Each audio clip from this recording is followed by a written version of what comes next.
All right, so with our handsome Mr. My brain melted. Bodie, there we go.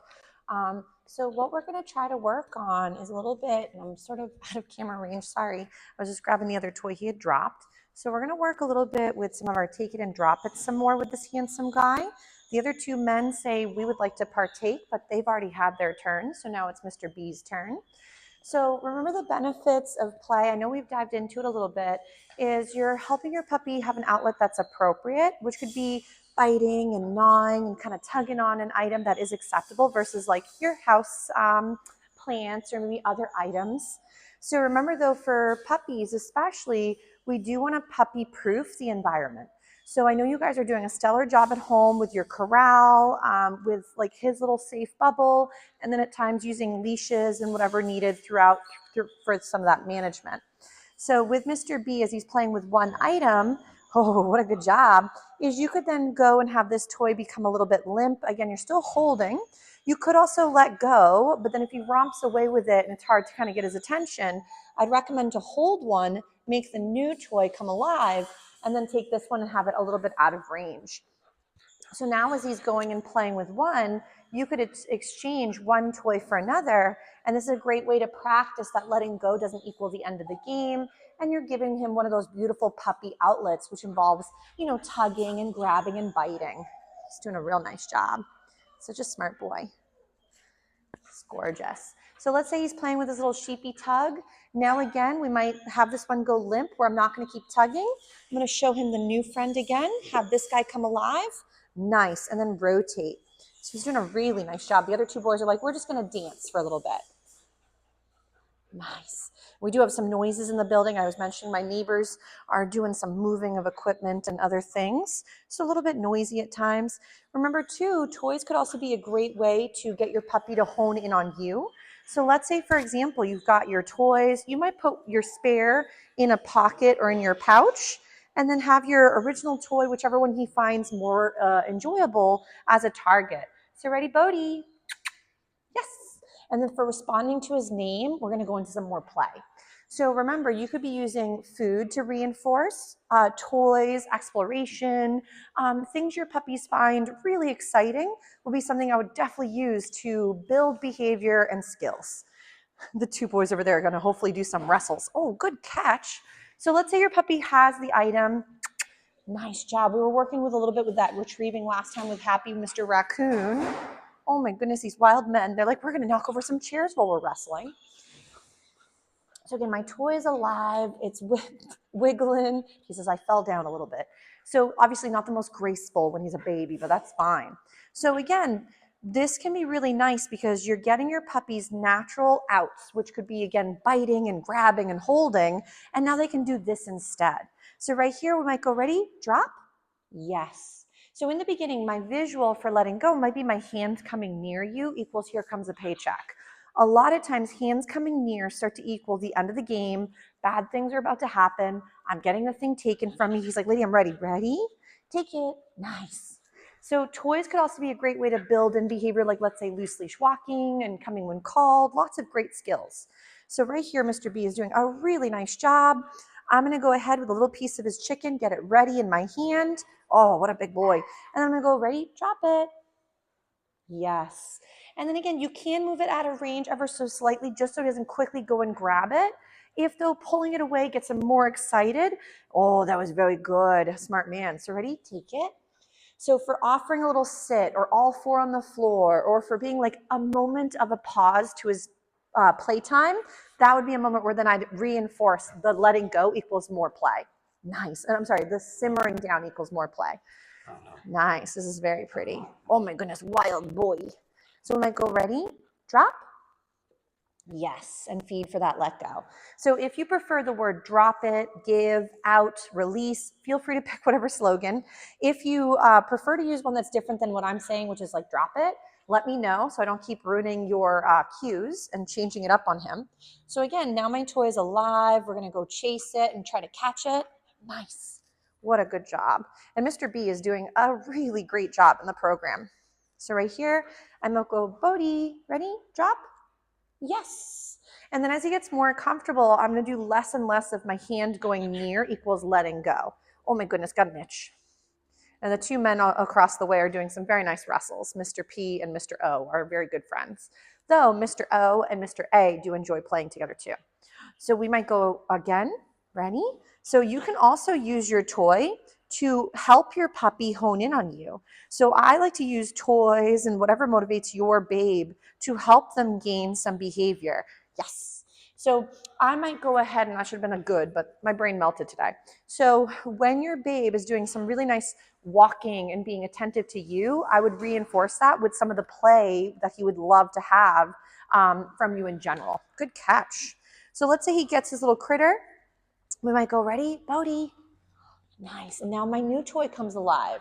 So we might want to rotate. Oh, there comes the good choo-choo noise. So obviously trained, sorry. I'm around small dogs and children more often. So I'm always like, choo-choo, potty. So don't mind me and my slightly mommy moments.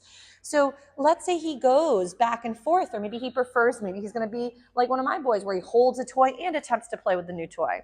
So, but if you ever have moments where he's not doing as well, remember, he's just figuring out the game.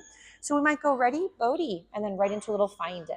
So sometimes that could be another great way to get him to let go and start again with the toy. So I'm going to put the more colorful one back in here. We're going to use this one for a little bit more loose leash walking. So I might say with me, or heel, or let's go, whatever slogan you'd like for honing in on you. And then from here, good. And right into some play for doing such a nice job paying attention. This is really pretty. So now again, the toy is alive. We're playing. Nice. He's doing a great job. Mr. P and Mr. O are doing a great job. I can see them just through the fencing. They're doing some playing. Mr. A is taking a little breather because we do rotate through naps throughout the day. Because otherwise, if the boys were go, go, go all day, they would get really overtired and it'd be not as good of a setup for them either. Nice. This is beautiful for Mr. B, just doing some nice tugging and some playing. So let's say we're going to go ahead and ask for another drop it.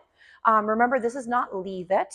Leave it would be for items that are going to always be off limits. So dangerous, no items that could be, toxic or, a hazard to them.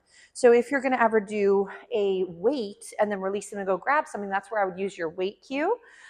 Leave-its would always stay off limits. So if eventually grandma is going to be someone we go to say hi, I wouldn't do leave it for grandma in the beginning. I might do name recognition. I might redirect him to a better option, and then that way we're reinforcing for skills we'd rather versus going and pummeling grandma in the beginning. So right here, I might go, ready, Bodie, drop. Nice. And if I didn't get his attention, you'll see sometimes I bounce back and forth between like the kissy noise, which is his positive interrupter. And at other times we might do his name. So we might rotate. Oh my gosh, chewing and trying to catch a toy is hard. So then we might go, you ready? Get his attention. He's like, yes, ma'am. And so maybe we do a little bit with some walking and practicing some loose leash walking. He's like, okay, ready? So we're just kind of creating the beginning stages of just engagement on you versus the world. Good. Being more fun than you are. So remember that if your puppy is already off leash, which is okay and a safe place to do so, but they're really doing poorly with recalls, then you probably don't have a foundation of what recall equals before you throw in the new distractions or the harder bubble. Mr. B says, oh my goodness, I know we need to refill his water because he ends up just spilling it everywhere, which is fine. So, but we'll get him a little bit more in just a second. Ready? Bodie. Oh my goodness, good job. So for responding to his name and coming towards me, we play some more. So ready? Bodie. So I might get his attention. Ready? With me? And he's probably getting a little fatigued because, of course, being an itty bitty baby puppy, he's only got so much stamina. Good. Ready? Go get it. Nice. So make sure that when you are practicing, if you're finding he's getting to the point, like right now, he's just so tired that holding the toy as he's trying to pant, he just can't do both. So we'll rock a few other little skills with him and we'll rotate through some of these toys. He's doing a real nice job. So right here, I might go, ready, Bodie? And we'll do a little bit with some of our loose leash walk-in, and maybe he'll notice some of the crumbs he lost earlier. Nice job. So for right now, we're just going to be meandering. And then as we're practicing moving around the environment, oh, see, I knew he'd find those little crumbs. Nice. So as we're meandering through the bubble, I'm just going to go ahead. And once he's done cleaning up for me, thank you. Ready? We'll go ahead and feed again for being by the side. So I would almost make it where it's little bits at a time. I really don't care if he's on my left or right, but the main goal is I'm building up value and being by the leg. we may find also after some good play and some practice, he might actually need a little potty break, which is very normal. So especially for littles, I would recommend anytime after napping, playing, eating, or drinking, or sometimes something really exciting or a little nerve-wracking, to go out for a potty break. Because it's better to go out several good moments to have good success than to be like, oh, let's see how we do, and we might make it go a little too long. So better short and sweet, like really good successes outside. Ready, Bodie? Yeah, good job. Yes, smart boy. So if, let's say, we might warm up again with a couple little find its and then some name recognition, and then we might give Mr. Handsome a little break. Bodie. He sees his friends. So of course the friends are just through the little buffers. So if, let's say, Mr. B, I lose his interest, I'm going to get a little closer and regain his attention by helping him. If I were to constantly say his name 12, 13 times as he's sort of distracted by his dog neighbors, then those would be moments where he might realize me saying his name equals ignore. So we also don't want to make his name negative. So if you tend to say, so-and-so, knock it off, or so-and-so, that's enough, remember that your pup might then start to think their name is the bringer of the bad, or that their name is, again, a really negative association and something they maybe don't want to go ahead and pay attention to. And then other times too, ready? Bodie. Nice. Is if their name sometimes equals move away from the fun or the experience or the sniffing moment, then checking in equals the end of the game. So make sure that he's not thinking that checking in is bad, or that his name is then paired with the bad thing or the scary thing, because even though we might not love what he's doing, the problem there is he doesn't realize you're mad as to what he's doing, or where he's going, or what he's chewing on. He's just going to think that you get crabby and at times really scary or overwhelming. And then being near us could at times be something we can't always gauge as safe. So we want to keep earning trust, not breaking the trust down. So we'll give Mr. B, nice job, Bodie, come. We'll give Mr. B a little break from this, and we'll maybe work a couple other little skills, and we'll give him a little potty, and we'll start again. Good job, sir. A very, very nice job with our play and engagement with me from the environment and the distractions. Good job, sir. What a brilliant boy.